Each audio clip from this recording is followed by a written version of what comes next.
Pada tahun ke-30, dalam bulan yang keempat, pada tanggal 5 bulan itu, ketika aku bersama-sama dengan para buangan berada di tepi sungai Kebar, terbukalah langit dan aku melihat penglihatan-penglihatan tentang Allah.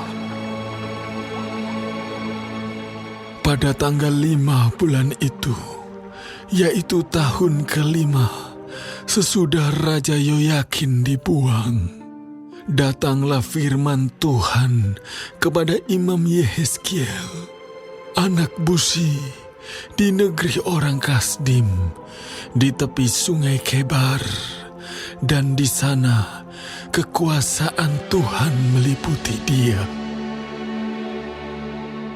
Lalu aku melihat, sungguh angin badai bertiup dari utara dan membawa segumpal awan yang besar dengan api yang berkilat-kilat, dan awan itu dikelilingi oleh sinar.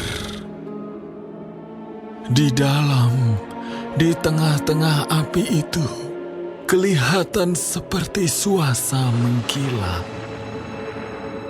Dan di tengah-tengah itu juga ada yang menyerupai 4 makhluk hidup.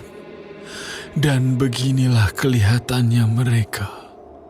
Mereka menyerupai manusia, tetapi masing-masing mempunyai 4 muka, dan pada masing-masing ada pula 4 sayap. Kaki mereka adalah lurus, dan telapak kaki mereka seperti kuku anak lembu. Kaki-kaki ini mengkilap, seperti tembaga yang baru digosok. Pada keempat sisi mereka, di bawah sayap-sayapnya, tampak tangan manusia. Mengenai muka dan sayap mereka berempat adalah begini. Mereka saling menyentuh dengan sayapnya. Mereka tidak berbalik kalau berjalan. Masing-masing berjalan lurus ke depan. Muka mereka kelihatan begini. Keempatnya mempunyai muka manusia di depan, muka singa di sebelah kanan, muka lembu di sebelah kiri, dan muka Raja Wali di sebelah belakang. Sayap-sayap mereka dikembangkan ke atas. Mereka saling menyentuh dengan sepasang sayapnya, dan sepasang sayap yang lain menutupi badan mereka. Masing-masing berjalan lurus ke depan, ke arah mana roh itu hendak pergi. Kesanalah mereka pergi. Mereka tidak berbalik kalau berjalan. Di tengah makhluk-makhluk hidup itu, kelihatan seperti bara api yang menyala, seperti suluh yang bergerak kian kemari di antara makhluk-makhluk hidup itu. Dan api itu bersinar, sedang dari api itu kilat sabung menyabung. Makhluk-makhluk hidup itu terbang ke sana kemari seperti kilat. Aku melihat, sungguh, di atas tanah di samping masing-masing dari keempat makhluk-makhluk hidup itu, ada sebuah roda. Rupa roda-roda itu seperti kilauan permata pirus, dan keempatnya adalah serupa. Buatannya seolah-olah roda yang satu di tengah-tengah yang lain. Kalau mereka berjalan, mereka dapat menuju ke 4 jurusan. Mereka tidak berbalik kalau berjalan.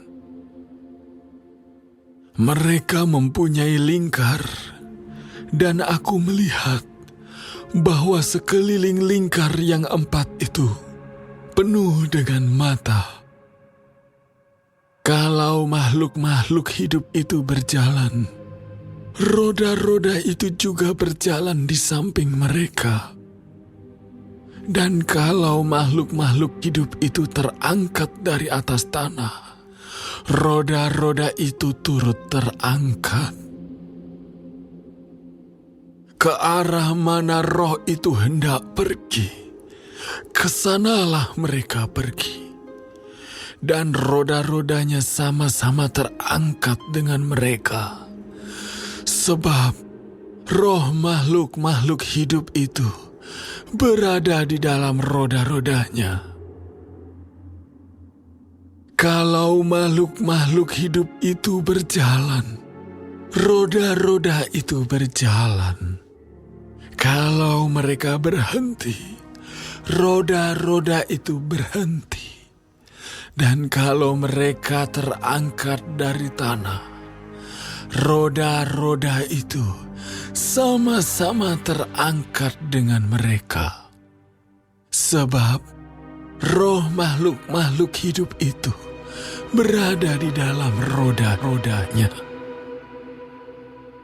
Di atas kepala makhluk-makhluk hidup itu ada yang menyerupai cakrawala, yang kelihatan seperti hablur es yang mendahsyatkan, terbentang di atas kepala mereka. Dan di bawah cakrawala itu, sayap mereka dikembangkan lurus, yang satu menyinggung yang lain, dan masing-masing mempunyai sepasang sayap yang menutupi badan mereka.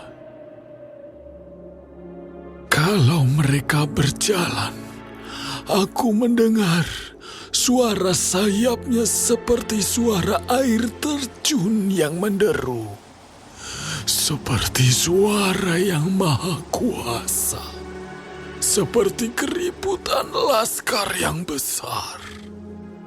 Kalau mereka berhenti, sayapnya dibiarkan terkulai. Maka kedengaranlah suara dari atas cakrawala yang ada di atas kepala mereka. Kalau mereka berhenti, sayapnya dibiarkan terkulai. Di atas cakrawala yang ada di atas kepala mereka, ada menyerupai tahta yang kelihatannya seperti permata lasurit. Dan di atas yang menyerupai tahta itu, ada yang kelihatan seperti rupa manusia. Dari yang menyerupai pinggangnya sampai ke atas, aku lihat seperti suasa mengkilat dan seperti api yang ditudungi sekelilingnya. Dan dari yang menyerupai pinggangnya sampai ke bawah, aku lihat seperti api yang dikelilingi sinar. Seperti busur pelangi yang terlihat pada musim hujan di awan-awan. Demikianlah kelihatan sinar yang mengelilinginya. Begitulah kelihatan gambar kemuliaan Tuhan. Tatkala aku melihatnya, aku sembah sujud. Lalu, ku dengar suara Dia yang berfirman,